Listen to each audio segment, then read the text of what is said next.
Let me ask, how many were the participants there? Sir, All together. Sir, all state parties. All state parties, so ibig sabihin, daan yan. Yes, Mr. Chair. Okay. Now, are these people aware of what happened in the Philippines during the pandemic time, where all of those 300,000 excess deaths happened? Are they aware of that?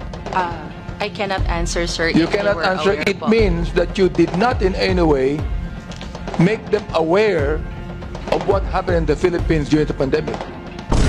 Sir, I am unsure if they are fully aware, but I do remember that if there are informal sessions, we I do think relate if you are keeping a data of that, I think it is your duty to make them aware, isn't it?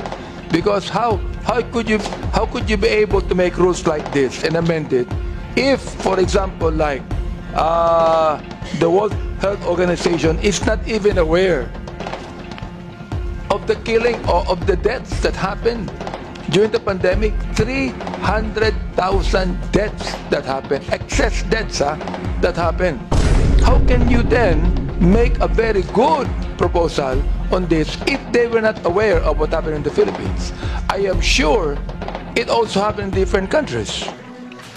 But of course, ang concern natin ang Pilipinas. We have a record of more than 300,000 excess deaths in the country during the pandemic period. I'm just asking you if you made them aware of that, because it must be the Filipino delegation that should make it aware, that should make the World Organization aware of what happened in this country. Itong hearing na ito, pinag-uusapan natin yung dami ng napatay. This is not only a concern of the Committee on Public Order, but a concern of the Committee on Human Rights. So, may data kayo nito, di ba? I mean, for several hearings, we have been talking about the data. Are you keeping a data update? Do you have a complete data of this? Hindi nyo nga kami masagot on your complete data on this. Oo. Ngayon, ang tanong ko ganito. Napakasimple na ang tanong ko. Alright? Does the World Health Organization aware of this excess deaths that happened in the Philippines during the pandemic time? That's my question. And the very people that should make them aware of that are, of course, the Filipino delegation, who are participants. You're not just observers. You are participants. Therefore, you have the right to speak for the Philippines. For the Philippines. Am I right?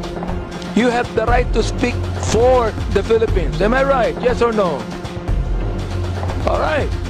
So therefore, you are not just there to make amendments. You are there to make them aware of what has happened in this country during the pandemic period. Not only that, Mr. Chair, I also would like to raise the issue na yung death na ito, more than 90% of that ng mga death na yan have been, yung cremated. So, ang pinag-uusapan natin dito, ang mga Pilipino ang namamatay. Alright. Kung ang Pilipino mga namamatay na ganun karami, ang pinag-uusapan, excess deaths eh. Unfortunately, lahat ng dikta sa atin ng WHO, sinusunod natin talaga. Yan ang problem eh, to the detriment of the Filipino people. Like for example, yung protocol nung lockdown, sino ba nasunod? WHO. Yung mga template ng ating IATF ng mga resolutions, it's all coming from the WHO that will be approved by the executive department. Yun ang sinasabi po namin sana ngayon. Dapat sana po, mag-iba na po yung protocol. Hindi na po sana katulad nung dati that we are forced to follow the big states that is financing the WHO. Doon pa tayo natatakot because we will be sanctioned with the different sector. Like for example,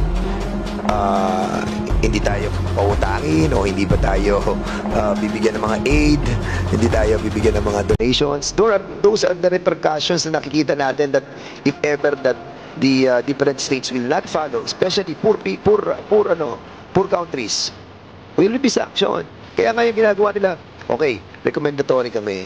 O ito, bigay nyo. O ito, gawin yung mga batas. Ito, gawin yung mga recommendation. So sa tayo naman, sunod. And that's the reason why I can feel the feelings of Congressman Abante that sana magkaroon tayo ng sariling stand natin. Because we have experienced that existed. Sobrang kamatayan yung inabot natin. And we don't want that to happen. Na mabigla na naman ang mga members of this Congress that, ayan na naman, sila na naman ang masusunod pagdating ng pandemic. DOH na naman ang masusunod pagdating ng pandemic. Pag sinabi nyo na kulong kami, kulong kami. Lucky us, we are member of this Congress and we can attend political hearings. Pero how about those unfortunate ordinary people who will be staying on their houses?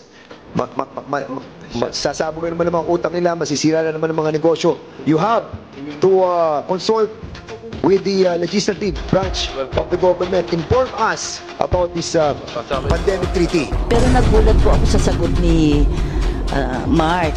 Kasi maybe WHO expects 10 reports per 100,000 of doses.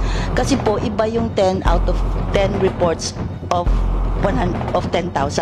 Ni-require po namin yun pag ang drug, merong preclinical trial.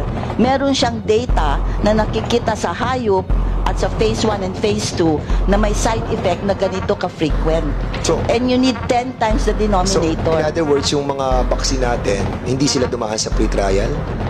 Kasi po, hindi sila abbreviated ang trial ng vaccine natin. How many stages yung pre-trial bago yung iturok sa tao? Medyo mabilis po siya because usually pag vaccine, natin, 10 years po ang vaccine development. Ito 10 months lang. Yun na nga eh. So hindi ko po alam kung ano. Yun nga din sabi natin sa DOH. We have to be careful again with the vaccine that will be vaccinated to our people in the next na pandemic. Kasi yan ang pinaprepare na nila eh. Pandemic eh. So, vaccine na naman. Tuturukan naman tayo. So, that have to undergo a series of tests that is required by the regulatory agency po. By the regulatory FDA. agency. Opo. Kasi nga nangyayari, dahil napabilis yung ating vaccine nung nakaraang pandemic, so tinanggap na lang natin na ito ay safe and effective. While our law that was approved by the Congress, sinasabi, kailangan safe and effective siya. Pero hindi tayo dumaan doon sa clinical testing that is required by the regulating agency. Ang dinaanan po natin is efficacy trial. Yeah, kaya Kasi ang efficacy safety trial po, is not understood as a series of phase of checking to the animals and to the hindi ganon. abbreviated din ang sa basa ko po on my readings. Maliikli yung mga phases. So, in fact, walang toxicologic study, walang reproductive study, walang mutagenicity study. But come to think of it, nung pandemic nangyayari yan, 50 years, 100 years, ang last na nalalaman natin yung flu, di ba? Spanish flu. Oh. Tapos ngayon, sasabihin nila that WHO, prepare for the next pandemic. Prepare for the next virus. As if they are already conditioning the minds of our